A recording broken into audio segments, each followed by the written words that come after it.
How does your family affect your personal development? Hi, I'm Dr. Paul Jenkins. I'm a professional psychologist who has worked with families like yours for 3 decades or so now. And it's pretty obvious, right? Your family does affect your personal development. How does that happen? Let's take a look at that dynamic so that you can become more clear about what's going on. And then let's get to some very specific things that you can do to affect that family dynamic on purpose.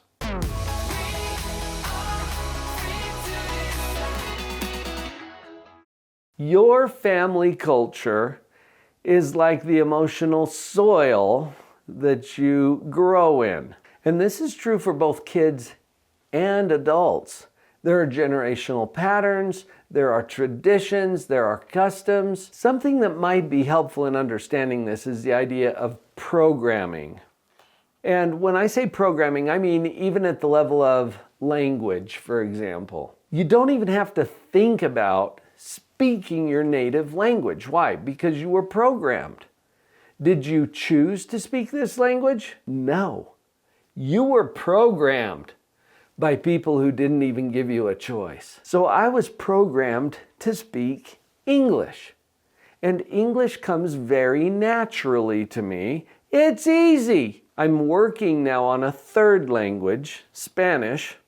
My second language is Finnish. Also not an easy language. Well, none of them are easy. They only come easily to those who are programmed by their parents to speak it. When I learned Finnish, I chose to learn Finnish because I was going to live in Finland for a few years. It wasn't easy, and the choice wasn't enough. I had to actually practice and immerse myself in the culture and work on it in order to become fluent in Finnish. And even though I am now fluent in Finnish and working on Spanish now, rewind now to what we were talking about related to our family and how that affects personal development. You have been programmed.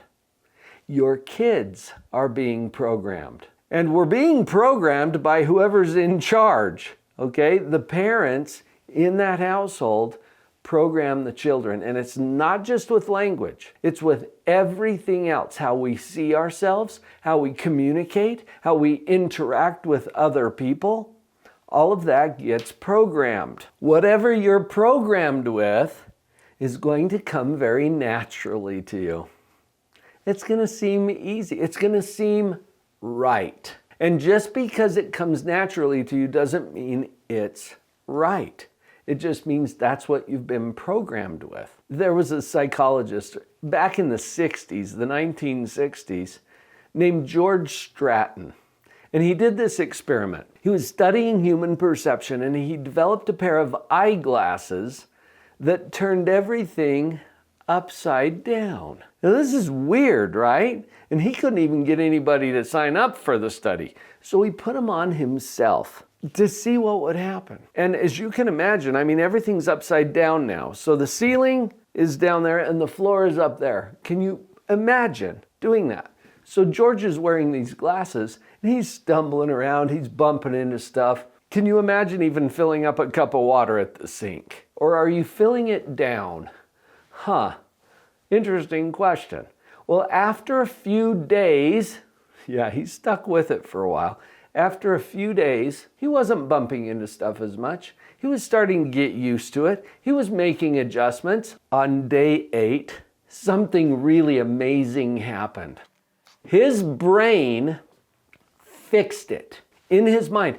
It no longer looked upside down. You can go look this up. This really happened.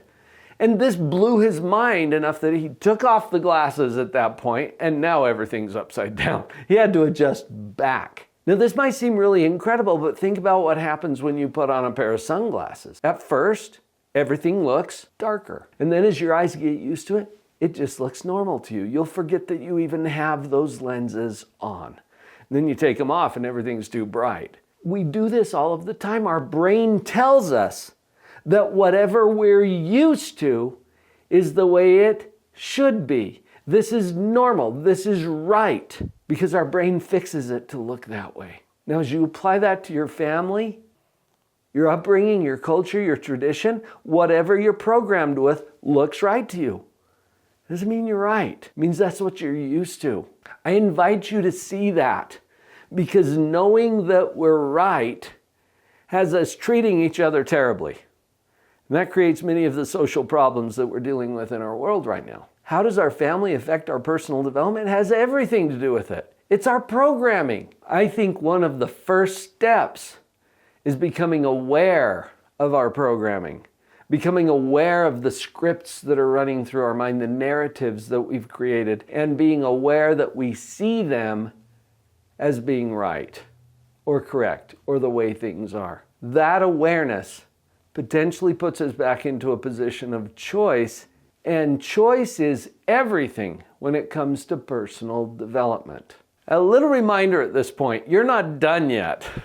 And if you ever wonder about that, just take 2 fingers, put them right here behind your thumb on your wrist, and just feel for a little bump, bump, bump. Do you feel it?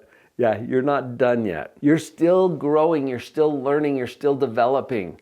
And whatever you're programmed with can be reprogrammed. If we couldn't change, that would be really bad news. And what business would I have being a psychologist if I didn't believe that people can change, that we can have transformational experiences and reprogram our brain?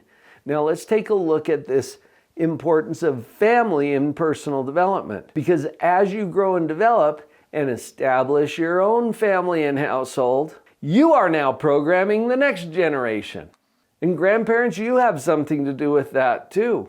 Here we are in a string of people, our parents, our grandparents before them, now us, and then our children and our grandchildren after us, and we're all programming the next generations.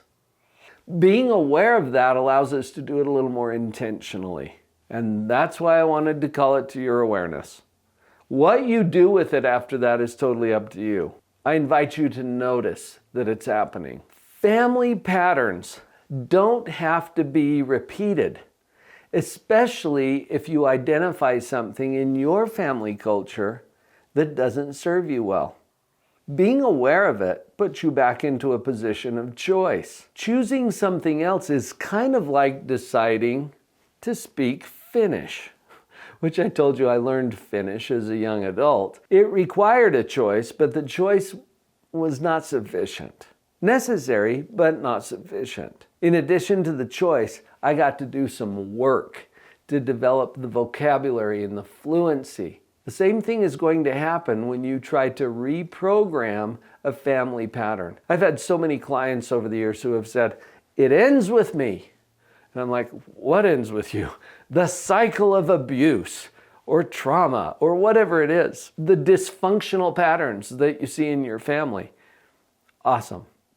That's a choice. The practice that's required as you reprogram your brain, that's a different issue. Totally doable. Don't be surprised when you find out that it's going to be a lot of work to reprogram some of those family patterns. This video is all about raising your awareness. What I have found to be the most powerful way to move forward and reprogram our own minds is to engage in personal development and coaching. There are coaching programs and educational programs available to you, like the ones that we offer here at Live on Purpose. These are the steps that you get to take after making the choice. And it's not that you have to come work with us. I mean, we're open for business. Please come check out our programs and our coaching, or find something else that fits better with you. One way or another, you get to work after you make the choice. Don't expect it to just happen. You're reprogramming your brain, and your brain is a little lazy and loyal. And I'm not saying that about you specifically. I mean, this is what humans are like. Our brain wants to stick with what it's already programmed to do because that seems right. It seems natural. It comes easily. And you can reprogram it. That's the good news. Let's jump on another video, okay? I've put this one together for you specifically for parents who want to create more peace in their home. It's called Positive Parenting Solutions, 5 tips for a peaceful mind. I think you're going to find that useful as you figure out how you're going to program the next generation. I'll see you over there.